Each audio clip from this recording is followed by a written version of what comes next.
Can't get out of my bed.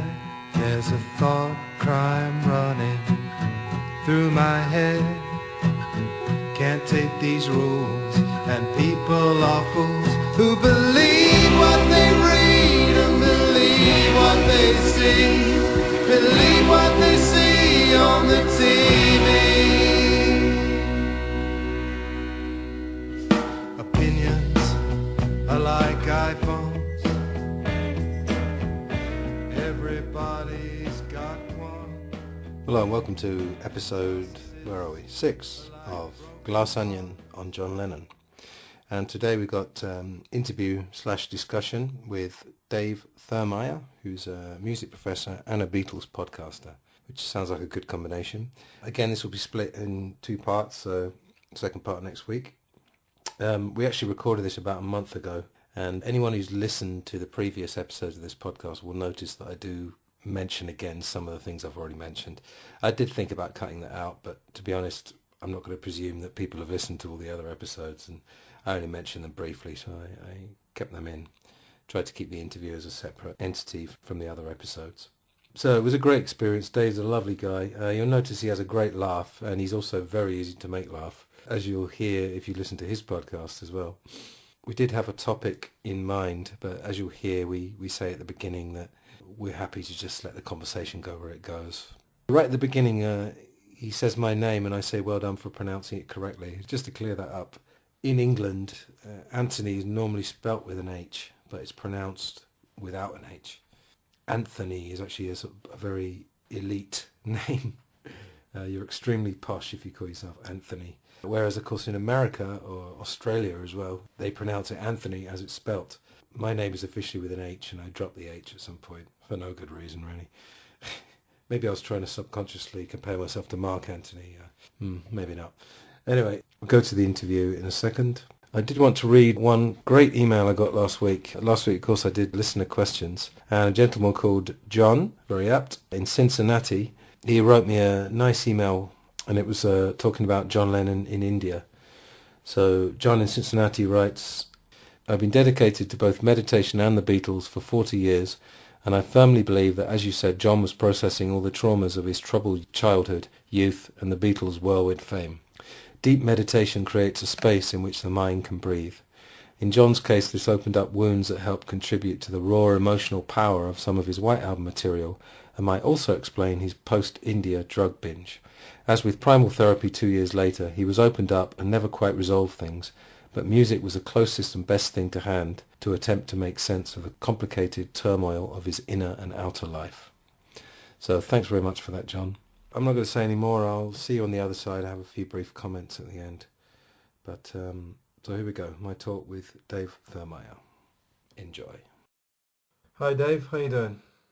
Doing well, Anthony. Thanks for having me on the podcast. And well done for pronouncing my name correctly. Brilliant. Oh, thank you.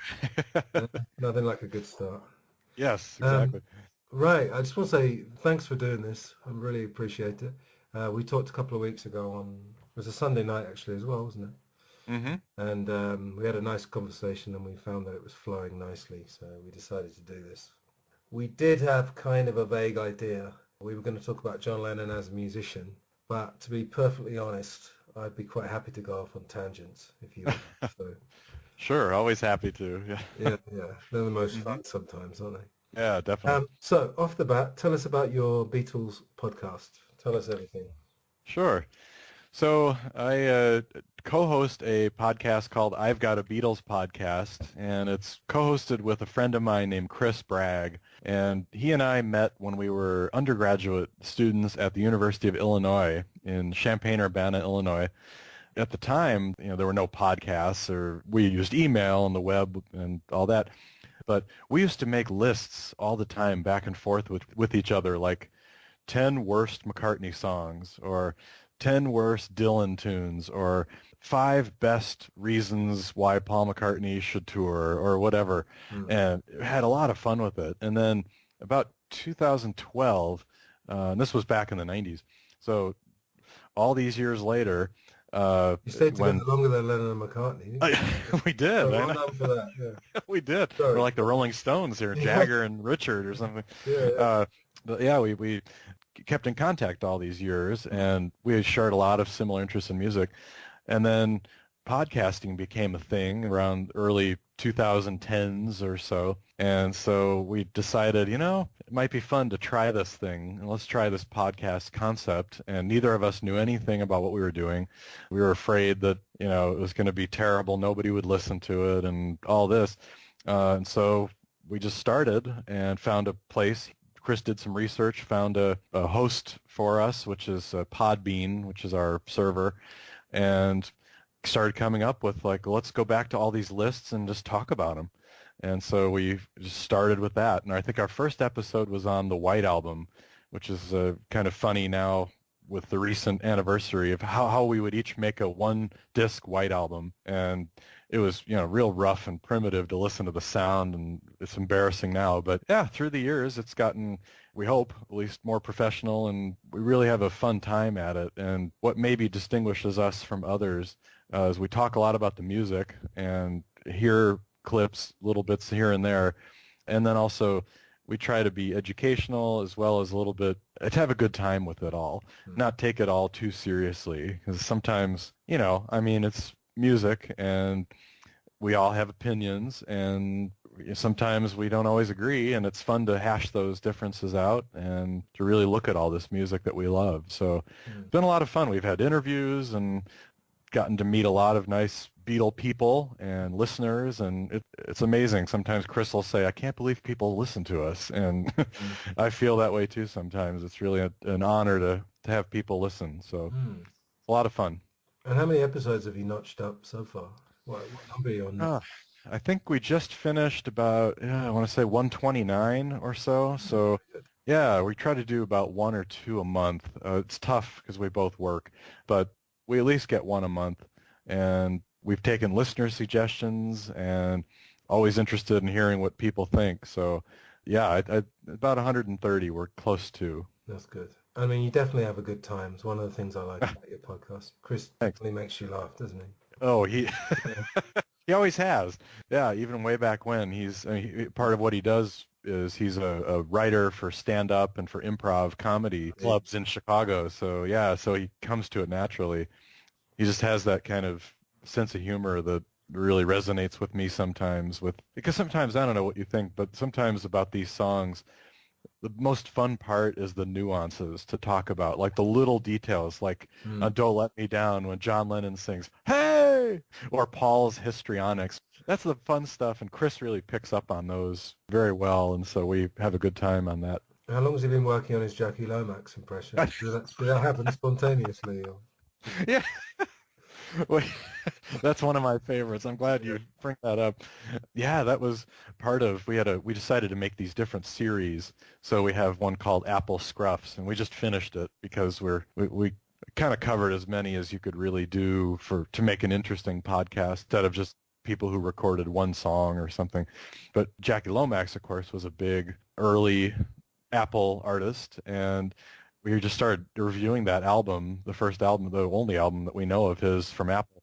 And it was just that voice. And Chris just, is this what you want? Yeah. Kind of.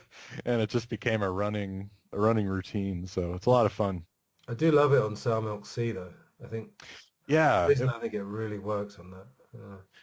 Yeah. That was the song that was supposed to break him out and be the big hit from George with with McCartney on it and Clapton and George, and Ringo's on it. Yeah, that was supposed to be the big tune, but I don't know, for whatever reason in our podcast I thought it was his voice. I thought his voice just didn't really, there was something about the way his voice sounded, the timbre of it, that didn't latch on to me. But one of the weird mysteries of early Apple, why he never took off. Yeah, I don't know what he's been doing since. I think he passed away a few years ago. So unfortunately, can't talk to him anymore. But to go off on a silly tangent, me and my mother, when I go home at Christmas, because I live in Madrid in Spain, when I go home, she and I have quite a similar sense of humour. And often we'll see a celebrity on the TV we haven't seen on the TV for like 20 to 30 years. Like, how is this person making a living? Like, where do all Where do all these celebrities go to make a living? Like, you'll see them, That's true. they're all in a nice house. They presumably put Yeah. the kids through university. It's like, how? He was on a panel show in the 1980s. No one's heard of him since. And even better, then you see somebody and you think, he's still alive? I've Yeah. totally forgot. I can't believe he's still here. Yeah. Yeah. So, yeah, that's Kirk Jackie Douglas. Lomax. Kirk Douglas. Yeah, Kirk Douglas, right. Oh, yeah. Seriously. 150 by now. Yeah.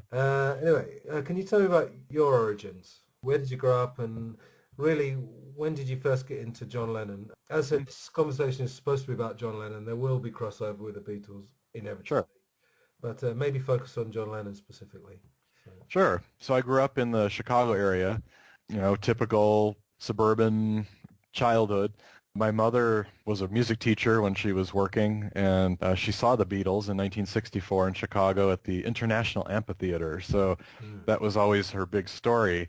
She didn't go see Elvis Presley because she thought, I don't like Elvis that much, and he'll be around forever. It's fine. So, but she almost didn't go to the Beatles. So I almost said, I've told her many times if she decided not to go to the Beatles, I would have disowned her as a mother. But fortunately, she did, and lived to tell about it. So she is a music teacher, as I mentioned, so I grew up with a lot of classical music.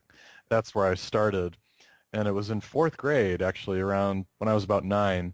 It was the 20th anniversary of the Beatles coming to America.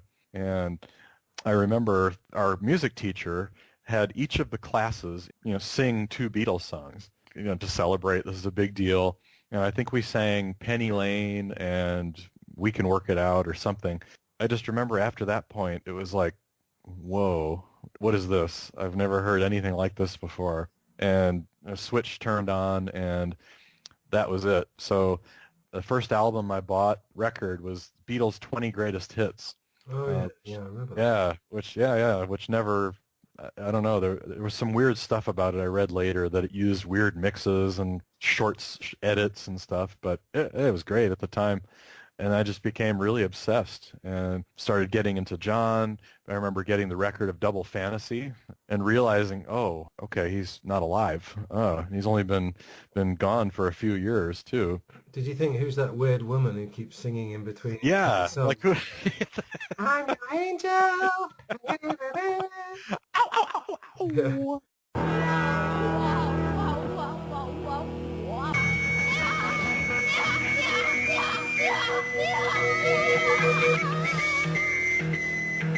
She wasn't doing that then, though. No, she wasn't doing it. Ow, ow, ow. Yeah. Kiss, kiss, kiss, kiss me, love. Yeah. Oh, good though. I like that song. That was a good one. Yeah. I don't remember exactly how it all came about, but I remember my first Beatles books. I remember getting some Beatles books for Christmas and for my birthday. And The Beatles Forever was one of my first books, which is still an all-time classic. Yeah, Schaffner, all-time classic. That's where I really started to learn kind of the history and who these people were, and went to, also in the Chicago area, they still have it. It was called Beatle Fest at the time, but it's now called the Fest for Beatle fans. So my mother took me to the first one in 5th grade when I was about 10, and I remember she was amazed that people were walking around with Yoko wigs and Sgt. Pepper costumes and people dressed like them. And she said, this is like a cult. This is crazy. But at that point, there was something about John that was just very poignant because he was not alive that made me kind of explore his life more. And it was the time when the Ray Coleman book was coming out and some of the other Lennon bios. And I was just kind of fascinated because I think it was because he wasn't alive. The other 3 were, and were doing stuff. And so it's like, and then you learn more about what happened to him, and it's just so tragic. And unfortunately, it hasn't changed in this country. It's still a huge problem. So, yeah. Well, it kind of brings me on to another question actually, because unfortunately, we're basically the same age. I was 5 when he died, and you said you were 6, right? Mm-hmm. It's impossible for us to have known what it was like when he was alive. Right. My question, if I happen to talk to some people who are a little bit older than us, who were of a certain age when he was alive, really what I want to ask them is whether he was marked out as different of the 4 while we were all alive. I wonder, and I think he probably was, but unfortunately death, Someone once said very cynically, death is the greatest marketing tool of all. Yeah, Yes, true. that's cynical, but I mean, I'm afraid it's true, and it does change the way you look at people. I mean, it's just very difficult to see that. My John Lennon origin story, if you like. In the introduction to my podcast, I talked about my story, and it was the Ray Coleman book, Oh, yeah, yeah. which I will be asking you something about later, actually. Now it's seen as like a little bit of a kind of safe biography. It doesn't really go too far into the darker sides. But I remember being something like 13 or 14, and my sister bought me this book for my birthday, and I started reading it at school. And I used to go home for lunch. I used to live quite near my school, and I had a bicycle, and I used to go home for lunch, and you get 45 minutes of freedom before you had to go back. Yeah. And I started reading this book, and I remember going up to my room on this lunch break, and I was just so captivated by this book that I didn't go back to school, basically. And I don't know how long it took me to read it, but I knocked it off very quickly. When they were describing him at school and at art college, he was obviously this incredible character that was A rebel. a rebel, yeah, but a rebel who seemed to have people liked him rather than alienated him. It was like he went too far. They saw something in him, so people still liked him even when he behaved badly. Right. And then I remember it said on the back, "Oh, the man whose personality and music earned him the love of millions." And I just remember that phrase, oh, this guy, did exactly what he wanted to do at school and at art college, messed around, and earned the love of millions. And I thought, well, that's quite an impressive achievement. And the other thing was looking through the pictures and seeing how many John Lennons there were. Because if you think, I mean, take Paul McCartney as an example, if you take his personality through time, presuming he didn't die, of course, in 66, it's another story. But he didn't really, there's not that many Paul McCartneys. No, You know what I no. mean? There's John Lennon, there was basically a proto-punk in Hamburg. Then there was Mop Top. Then there was a kind of stoner in 65, 66. Then there was a guy who took tons of acid trips. Then in 68 he got into heroin, and then he went back to being angry again. So he kind of went back to being how he was in Hamburg for a bit.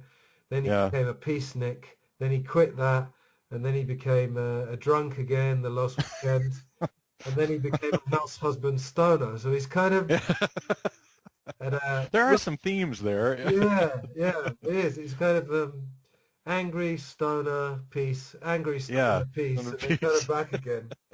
Right. But also visually, the way he changed so much. Yeah.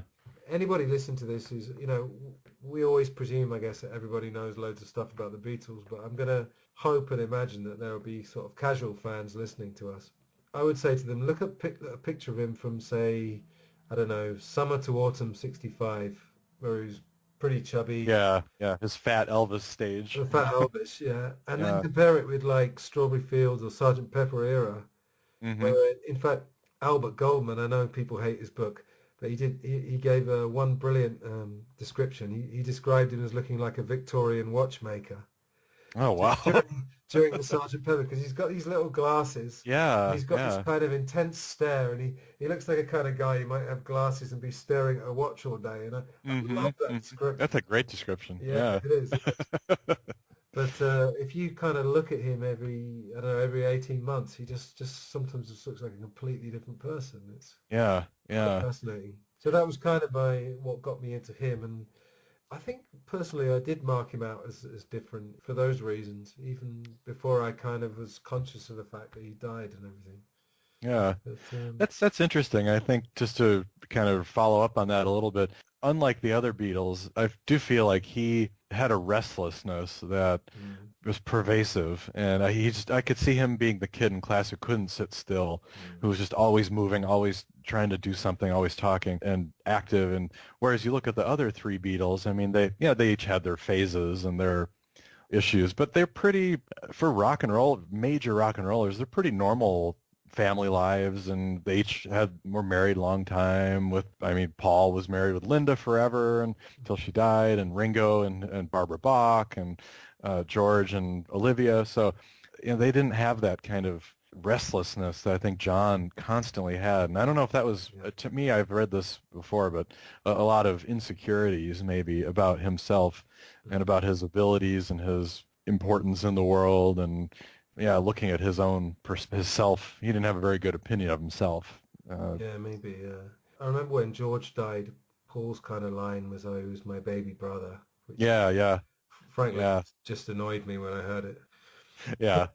I always thought of George as John's baby brother, in fact, because he had some of the rebelliousness, but he never quite took it that far. George was a bit way out, but I wouldn't say push the envelope too much. I mean, in terms of affecting his public image, but no, I mean, he had that bad period in the 70s with when he was drunk, like the Dark Horse tour and all the problems. Yeah, 74 era was bad before Olivia, with Patty breaking up and Clapton and the whole bit. But yeah, then the rest of his life was pretty tame in comparison, whereas John is just always changing. And I think, like you pointed out, his images, his pictures reflect that, cutting all his hair off and then letting it all go long, and then different glasses, and then by the end of his life, those pictures when he's in the recording studio and the record plant, he looks like a kind of executive. He's got a tie and a suit on and nice stylish glasses, and so that's his quarryman tie, Yeah, that's right. The little thin. Ties. Yeah, that's right. The quarry bank. Yeah, that's true. Yeah. That's true. Another thing I've recorded that's actually was on YouTube from a few years ago was about the last day of his life, and I won't go into all of it now, but it was very interesting. On the last day of his life, he did a full interview of 3 hours. Right. And basically went through his whole life. He got his hair cut that day into what they call a DA, duck's ass, Yeah. And he's wearing a leather jacket. And those pictures in his last day when he's got his jeans on and and the naked picture. He's like stark naked. I mean, that's the thing about him. Like him or not, you need balls to do that. And you to do. know that that's going out to the world. You could kind of make a case that that's extreme narcissism, extreme exhibitionism. Or genuinely maybe wanted to show the world that was what their relationship was like. Because, again, if people haven't seen this picture, it's just unbelievable. It's a 40-year-old John Lennon looking very, very, very thin. Mm-hmm. And is he in a fetal position or something like that? Curled around like a fully clothed Yoko Ono. That was the Annie Leibovitz picture that I think was on the cover of Rolling Stone, I believe. It was the first issue after he died. So it was, like very powerful. I mean, we'll talk about this later, this thing about what state you think he might have been in towards the end of his life, because I've got quite strong opinions on that. But one thing I must ask you about, so you're a music professor, is that right? Yes. Yeah, I teach music theory. Mm-hmm. Right. And you teach a course on the Beatles. Are you currently doing that now? Not at the moment. No, I do. Right now, I've taken on a lot of administrative stuff. So I'm chairing a large division of faculty in music areas. But what happened was, one of my previous jobs, I thought, it would be fun to teach a class in the Beatles. People kept telling me this for years. You should do it. You should do it. So I went to somebody in the faculty who had supposedly taught a Beatles class or taught a rock and roll class. And so I said, hey, so-and-so, I'd be interested in teaching a Beatles class. How would I do that? And he said, can't be done. We tried it, 10 years ago. They said no. And I said, oh, okay. So I saw that the honors college where I was looking for people to teach classes. And so I went to the dean of the honors college and said, hey, I just pitched the idea of a Beatles class. And he said, when do you want to start? Which semester? And so that was it. And so it was taught for many years to non-music majors or non-musicians. Okay. So I would teach it in a way that's informational, that's historical, critical. We used 2 different books. We used the Stephen Stark Meet the Beatles, Cultural History, and then the one I've used most recently was Jonathan Gould's Can't Buy Me Love, which I think is one of the best cultural histories. Yeah, that was how it's pitched. So it's a humanities course, and so you need to talk about more than just the songs and talking about the Beatles in their context. And so it was fascinating to have different people from biology and history and music and all different majors coming together and talking about the Beatles. And so I taught that for many years. And then when I came to Kansas City, which I'm at University of Missouri, Kansas City, I taught a class for graduate music majors, so people who want to be professors, and so it was much more jargon heavy, much more about the chords and the actual materials, musical materials. So it's very different audiences, and I've had some fun assignments, like one that always is a hit. I'll say, okay, you're Decca Records, and you're the A&R department, and I give them a sheet with all the songs. I said, here's this group, they're coming in, they're called the Beatles. Here are the songs they're playing. I'd like you to make comments on each song, and then we'll decide, are we going to sign this group or not? Right.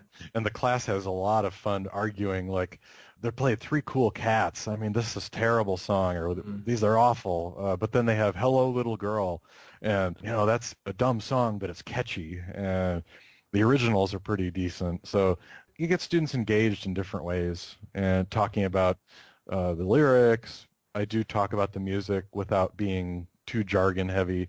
I'm a guitar player too, so I bring in my guitar. And so you perform with them and for them, and that helps.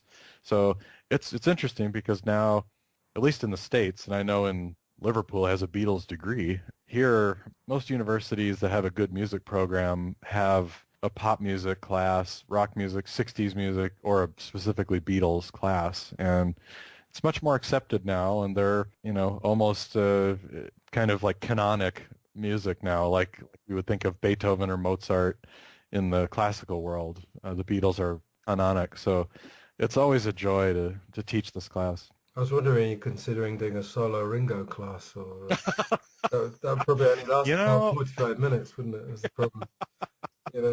Yeah, I don't know if I could fill that for a whole semester. Yeah. How many hours was the Beatles course, roughly? Most of the time, at least the music major one, it would meet for 3 hours a week.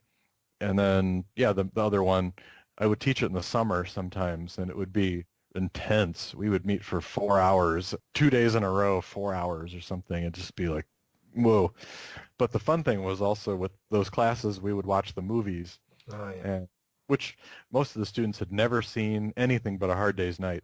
And so to actually show Help and Magical Mystery Tour and, all the other two was fun to talk about as well. So you talk about the good, bad, and the ugly. I mean, we talked about drugs and the infidelities, and there were students who I remember when we would talk about how Cynthia and Yoko met. Well, when Cynthia came home and saw Yoko at the house with John, and she was wearing Cynthia's bathrobe. Yeah. I remember the students thought John Lennon is a horrible person. He's awful, and he didn't glimmer as much after that. So it's interesting to watch their perspectives change, how the Beatles could do no wrong, and then, you know what, they actually really are people. They were normal people who do normal, sometimes not very good things.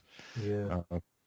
Your point about the images, or how the photos of how they changed. I remember at the last day of class, I'll show them the Please Please Me cover, and then like the 67 to 70s and 62 to 66, and they're like, that was only in how many years? 6 years, wasn't it? Yeah. 6 years. 6 years, and they said they look like they're in their 40s. I mean, they look like so worn out and like haggard, and they said they can't believe how they changed so much physically in just those few years. It's really incredible. John certainly is the most radically different, with the hair and the full beard and the glasses, and from cute little mop top. But yeah. There's actually there was a weird documentary called The World of John and Yoko. I don't know if you ever saw that. I think it was made by ITV, which is one of our stations over here. And there's actually footage of him in '69 watching the Some Other Guy clip from the. Oh yeah. Oh. You don't really hear him comment about it. He's just watching it silently. But it's so funny how the camera goes from him, as you said, fully bearded. And there was a point, I think it was around Live Peace in Toronto, August or September '69, when his hair is really, seriously long. And he's watching, and the camera pans from him and Yoko, and then you're seeing him watching Some Other Guy. Wow. In fact, if you compare Some Other Guy to Live Peace in Toronto, you can kind of tell it's the same guy, because he's kind of got the same starts, but The life piece in Toronto really just looks like a drug casualty, to be honest. Yeah, he looks terrible. I remember seeing that when I was a teenager, and Jesus, this is awful. But Yeah. now I actually quite like it because they kind of I don't know if they remastered it or they spruced it up a bit, but it Yeah. actually sounds really good now. The audio. It does. It Yeah. does. Yeah. For like barely rehearsing and Yeah. John throwing up all the time and just Yeah. being really nervous. I think. Growing up, I'm doing air quotes, nerves. Yeah. Nerves. Yeah. Or something else. Yeah. Yeah. Yeah. Nerves. Right. He took something very nervous. Yes. Right. But no, Yeah. I think the thing with him, just off the top of your head, can you think of another cultural character that you find very interesting, either a musician or an actor? Can you think of anyone? In a similar way to him, or Not necessarily similar to him, because you could argue Yeah. there's nobody similar to there's him. nobody. But, No. I mean, my No. pick would be Marlon Brando, and I'll tell you why in a second. But Yeah. can you think of? Yeah, like a cultural figure. I mean, in a sense, Bob Dylan could be one of mine, because I always put I was telling my classes, I put the Beatles and Dylan both on the same plane of just the most influential and just revolutionary type of characters. And like the Beatles pointed out many times, they were four guys, and Elvis was a solo guy, and Dylan, of course, is his own. And there's something very mysterious about Dylan, and just his whole life is just incredible in a lot of ways too. That makes so many changes. Again, he's like very restless, like John, always changing and always, the born again Christian phase. You had the playing with the Grateful Dead. You had all these different. Now he's doing these show tunes. Maybe that's something about really innovative artists, is that they're very always restless and looking for something else and reimagining themselves. And I would say Marlon Brando was kind of like that too. Yeah, I mean, the point I was going to make is that I've thought long and hard about why do these people fascinate us so much. Yeah. And one of the things is that they seem to have all the extremes. So you hear stories of John Lennon being exceptionally kind. Possibly more than the average person, and then you hear about being very cruel. Yeah.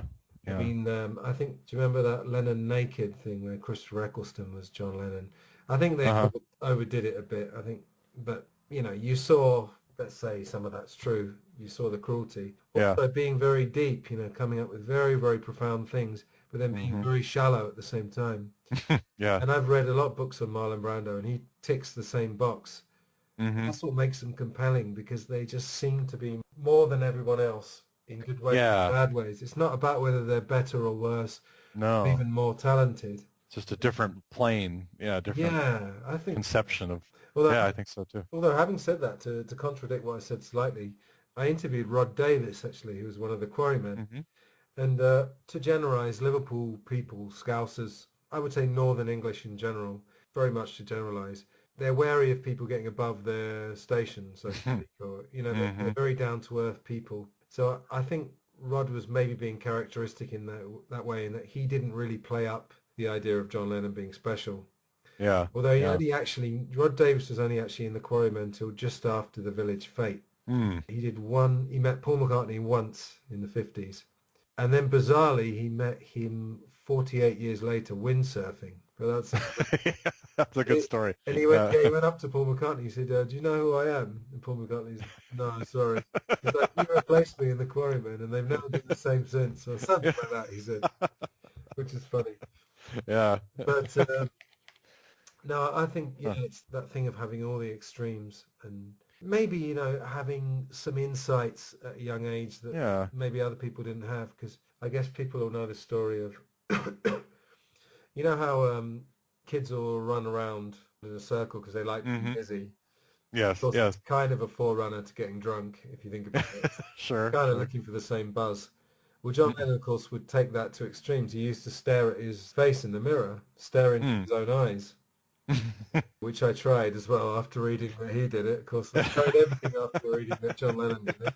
Yes. And if you actually do it for a long time, your eyes do start to change, your face starts to change. And again, you can see, the acid tripper of the future already doing that. There were other things in, I think it was Mark Lewison's book, or it may have been another one. There were things that John Lennon wrote in the Daily Howl Mm-hmm. It's, again, for people that Yeah, don't know, it was a paper. caricatures, yeah, Yeah. paper or magazine with caricatures. But apparently he would sometimes write very profound things. I can't really think Mm-hmm. at the moment, but I mean, I remember there was a guy at my school, also called Anthony, actually, and I just remember, like, occasionally his stories would get read out in class, and you think, oh, hang on, how does he know that? How does he know that? You see, he'd write, we're like 12 years old, and he's writing things about the government, and Oh, wow. yeah, Wow, a little more wise or just had a sense or yeah. something. Yeah. Well, a lot of people would say that it's a. I used to work with activists. So I used to be Mm. quite into activism, and without being too cynical, we kind of, there's a case for saying that you realise that most things are bullshit if you, Yeah, dig into them too much, and true. what we hear on the news and everything. And I think maybe there's certain people who kind of figure that out younger than other people. Mm-hmm. So they Mm-hmm. kind of figure out there's something not quite right here about the world, and Right. my insight really was always with war. And I'm actually Mm. preparing, I've appeared on another podcast, which is nothing to do with music or the Beatles, but it's about political and societal issues. And we're going to be doing a podcast about the Vietnam War. Mm. And that was one of the things when I was a kid. I was thinking, this thing about war, it seems to be just going on all the time. Yeah. But there's a guy I used to listen to, and he said, I've met lots of people in my life, probably thousands of people. I've never met anyone who wanted a war. So why is there always war going on? Why is I know. Yeah. And anyway, I mean, that's a Wow. topic for another day. But my theory, the same with Marlon Brando. I think they just figure out maybe the thing that we all figure out eventually Yeah. a little bit. Well, Yeah. let me ask you this though. I know that Cool. when Ringo was knighted, Hmm. there was some discussion, sort of joking, like, well, what would John have thought of Paul and Ringo being knighted? Do you think? I mean, he obviously, if he were still alive, I'm sure he would have gotten that invitation as well. But what do you think your reaction would be to you saying Liverpudlians? You don't want to look too high above yourself here, your Yeah. station. But Paul's a sir, and Ringo now too. So what do you think John would have thought of that? I think I've thought a lot about what would John Lennon have been doing since from 1980 to now. Yeah, yeah. And I get the feeling he probably would have put out 2 or 3 more albums like Double Fantasy, which Double Fantasy I don't actually rate that highly. I actually prefer Milk and Honey, which was the other songs. Stuff like I Don't Want to Face It. Oh, that's a great song. Yeah. I mean, there's a brilliant line. You say you want to save humanity, but it's people that you just can't stand. I just think that is brilliant. Sorry, Yeah. I'll get on to your question. I think he would have just carried on going through various phases. I'm sure when he got into grunge, I could hear him making an album with Nirvana, kind of like Neil Young made an album with. Yeah, yeah. I think him and McCartney would have done something. I can imagine he probably would have just made a sarcastic remark in the newspapers. I don't think he would have been outraged. And I think Pete Shotton put it best in his book. Ringo was no threat to John. John Yeah, that's considered true. Ringo a second-class Beatle. Very nice guy, but a second-class Beatle. So I think by 2019, if John Lennon had sort of stayed alive, I don't know Yeah. what state he'd be in. Again, I want to talk to you about that later. But, Yeah. but I think with Paul, I think it would have been probably a pithy remark. Yeah, What do some you think? crack. What do you Yeah, I think so too. He probably would have made light of it somehow, and Yeah. like, oh, that's Paul or something. Yeah, it's made a crack, but Yeah. I yeah, mean, we know on fairly good authority that they were about to get together, weren't they? I know. In I early know. 81, apparently. Yeah. Yeah, what could have been. Yeah, yeah. Yeah. Do you think Mhm. it would have been any good, though? Well, that's the Yeah, thing. I mean, it's, yeah, I don't know. I mean, yeah, you had mentioned earlier about John kind of at the end of his life, like what his mindset was and what he was like. I mean, he'd been off for a good 5 years almost in the limelight. Yeah, he was doing stuff and writing music, obviously, and still, raising Sean. But I don't know. He in the Playboy interview, he sounded excited to be back, and he said, "Oh yeah, we're gonna go tour. Well, Yoko and I, and we're gonna." He seemed very excited to be back into it, like to go tour on Double Fantasy. But yeah, I don't know. if he and McCartney at that, think of what McCartney was doing at that time. If you're, like Tug of War, Oh yeah. yeah, which is a good album. Yeah, Pipes of Peace, which is, Yeah. yeah, Yeah. or coming out of Back to the Egg, kind of the late '70s stuff. I don't know. Would have been interesting. I think it would have taken some time to getting to know each other again, because a lot of stuff had happened. So I know John sounds a little annoyed at Paul in the Playboy interview, which that was a big influence on me too. I remember reading that a lot. I reread that book several times. But he talks about, Paul always wants to just come by like it's 1956 where you just pop up at somebody's door and, just, come on, Paul, just give me a ring first. I'm doing something or, yeah. But I don't know. I think they would have gotten back doing something, certainly. Yeah. But you described John Lennon as restless. I mean, you're absolutely right. But I mean, if you really dig into it, I don't know. The more you look at it, the more he comes across as very much like a child. Yeah. Which again, just to say Marlon Brando as well. I read this 1,000-page book on Marlon Brando, and it's a bit. It sounded a little bit like it was a bit gossipy and a bit tabloidy, but the general impression you got. Again, something I forgot to say with these cultural figures, they're often very childlike as well. Yes, Childlike and childish as well. Yes, yeah, definitely. And I don't know if you've heard this, but Hunter Davis obviously did the Beatles biography. He also did a book called The John Lennon Letters. Yes, I have that. Yeah. Yeah, it's a great book. I love it. Yeah.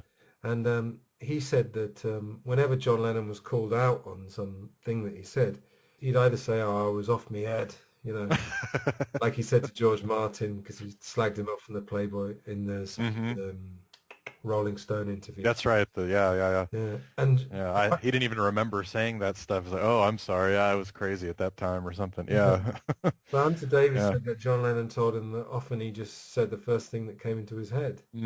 I could see that. Yeah. So I mean, he's restless is one thing. I mean, he's a very unreliable, reliable witness to events and reliable judge. That's something we talk about a lot in our podcast when we discuss John and you look at his opinions of Beatles songs, how it changes through time, and everything he says is, "Oh, that was a throwaway, that was a lousy tune," or whatever at the end of his life. But then you look some of his earlier statements, "Oh yeah, I think we really did well on that one. That was pretty good." And yeah, I don't know, you just can't believe what he says sometimes. You wonder if there's an agenda there or some intent that he wants you to think about a song a certain way. Yeah. What was I going to ask you? Oh, yeah. If we go back to sort of technical side of music, because you teach music theory. Yes. I don't know if you saw, but there's this really silly video on YouTube called John or Paul. Have you seen that? No, I've not. I mean, don't watch it. Okay. It's called John or Paul. It's just God knows how many celebrities, and they just say John or Paul, and they go John or Paul. It's just the most pointless video I've ever seen in my life. Anyway, what I was going to say was, could you tell us something in a technical way about John Lennon and Paul McCartney as songwriters, either similarities, differences? Something you could tell us there. Yeah, the main points I would come up with, I think, when I think of John and I think of Paul, I think of John as more of a intuitive type of songwriter, somebody who sits down and plays guitar, and sometimes it doesn't work I'm air quoting here, it doesn't work in a traditional melodic sense or rhythmic sense, but it sounds good to him. Kind of like you said earlier, the first thing that comes to mind, it's like he doesn't take the time to refine a lot of things, whereas I feel like Paul sits and really makes things correct and works on the arrangements in very detailed ways. And I think of particularly back in the Beatle days, this happened a lot more, but John liked to play with different meters. So all you need is love. You can't conduct it or feel it, tap your foot in the same way. You're gonna have an extra beat, or one short, or good morning, good morning. Yeah. Nothing to do to save his life. Call his wife in. Boom. Boom. Yeah. So it doesn't quite line up. I don't know. He would probably say it just came out that way, the way I played it. Whereas I can't think of McCartney tunes that do that. They don't have that same intuitiveness of just, it's not technically correct, but it works. Another thing too is I think Paul wrote a lot more songs at the piano, and then John did for certain periods, like his Imagine period and Double Fantasy. But I think when you come at things from a guitar playing standpoint versus Paul being a bass player and a pianist, and yeah, he plays guitar, but it's not his main thing he's playing all the time. You think about things differently, and I think John, it's more about the feel and his guitar sound and just the rawness of it sometimes, and just the feel of it, whereas Paul, again, a little bit more technically correct, and things kind of work out. But also, you get like a lot of extremes in John. I think you have this, I was writing down, I call them sweet songs, and then the more edgy songs, and he or others cultivated the image of him as a tough songwriter, rock and roller, all this, but yet I'm writing down Woman, Grow Old With Me, Good Night, How, on and on and on, all these songs that have a certain naivete or innocence or just a sweetness to them. And Paul's come off as cheesy sometimes instead. I don't know. I can't think of a lot of John Lennon songs that I would describe as kind of cheesy sounding. Paul maybe just writes too much. I don't know. I think you might have got something there. Someone described him as a compulsive songwriter, which I think. Yeah. But I mean, he's very impressive. I mean, if you just. Oh wow! Yeah. All he's really needed for the last few years is a filter. Mm-hmm. Someone to just say, put out 70% of what you've put out, and most of those albums will be gold. Absolutely. Big Yeah. stuff. Mm-hmm. The other thing, the thing that I got from a technical standpoint, I used to get a magazine called Total Guitar. Did you ever get that? Or? I remember seeing it. I never got it, but I remember seeing it in the stores. Yeah. It was great in the days before the internet because they had tabs. Yeah. For those who don't know, tabs is guitar music, basically. You can follow the lines and know how to play whatever you want to play. And they had a Beatles songwriting lesson. And I actually got it on eBay about 6 months ago because I remembered this and I was gutted. Gutted in British means upset, annoyed. I lost it. And I got it on eBay. And one point they made is, like you said, John Lennon didn't start composing on the piano, but he did in his solo career. He did. And one of the trademarks of his solo career is the descending bass line. Mm-hmm. Which, again, for non-musicians, you basically take a chord and the bass goes down.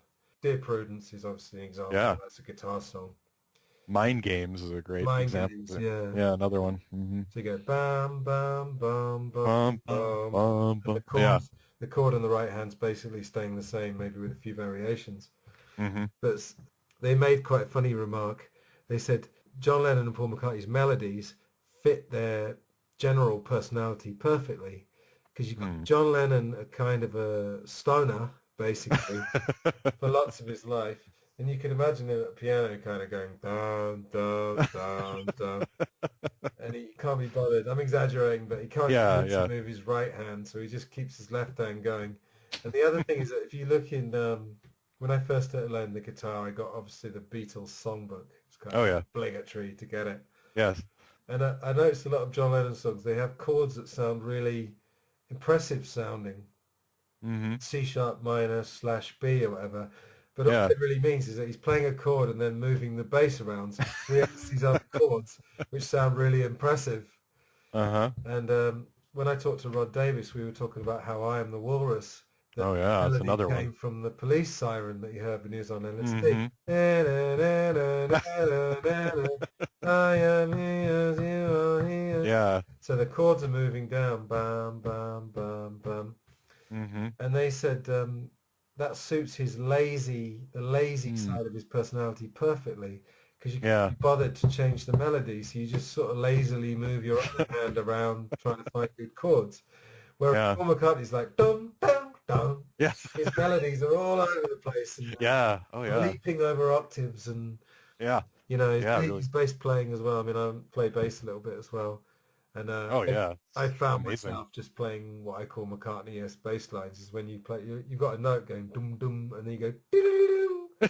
You do this kind of really eager and happy. Yes. You do this octave, And I thought it was brilliant. That's a great insight. It is. I didn't think of the amount of songs. I'm now with the descending bass line. I'm just thinking "Anytime at All" is another one. If you need somebody to love, looking through my eyes. Yeah, there's another one.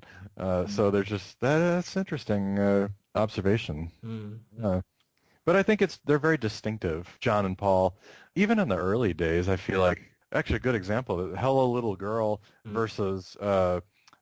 Like Dreamers do, or I Lost My Little Girl, or those can even already tell their different styles are starting to emerge. Do you want to hear a silly bit of trivia? There's another song called Hello Little Girl that came out in 1958, which I don't know who it's by, I can't remember, which is apparently the year that John Lennon wrote his Hello Little Girl, so it may have got the title. And the Hello Little Girl that was in the charts, one of the lyrics is I want to hold your hand. No, really? Yeah. Wow. When I read nicked a few things from that one. Well, I mean, that's just such a crazy coincidence. And there we're going to leave it for the first part of my talk with Dave Thurmaier. Hope you enjoyed that part. Now, just a couple of things. I'm pretty sure the podcast will be going fortnightly after next week. It's really just a matter of time and energy. I have a lot of other projects going on. For anyone who's interested, I'm an English teacher here in Spain, both online and face-to-face, and I have to travel to companies. And as well as that, at the moment, I'm also doing a course online to become a life coach, which is exciting, but quite hard work and quite heavy at times.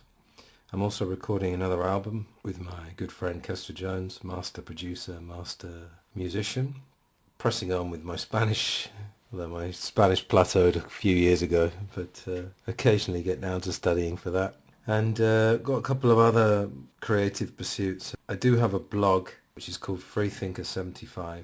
Freethinker has nothing to do with the religious movement, by the way. I just considered myself a free thinker, and the blog's not really, it's not a Beatles blog by any means. It's not a blog on any one subject. It's quite a mishmash, but a lot of stuff to do with society and politics and psychology as well.